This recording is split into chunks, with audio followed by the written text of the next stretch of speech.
Greetings.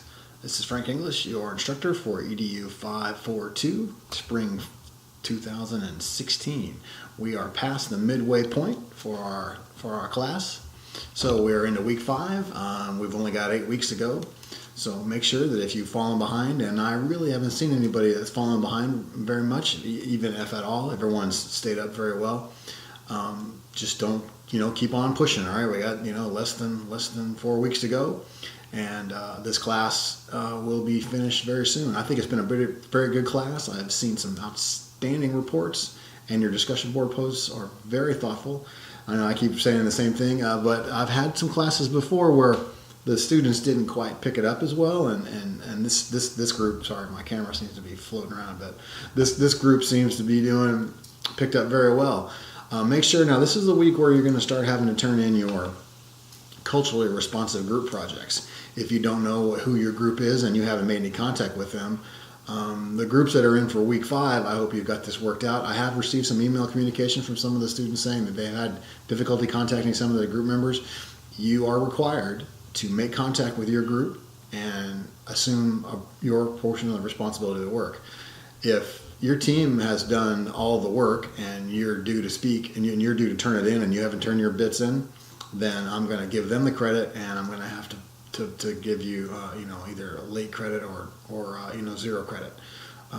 The whole point of this lesson of this particular assignment is to make sure that you work as a group and work together to determine whether or not the information that you want to give is a culturally responsive project.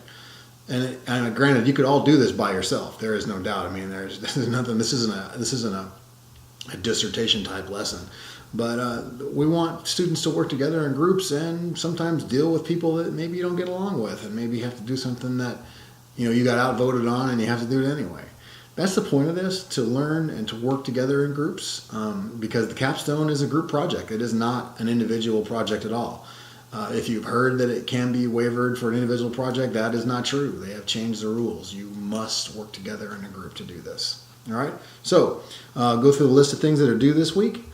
There's some readings. It's called The Influence of Acculturation and Inculturation on Mexican American High School Students' Decisions to apply to college.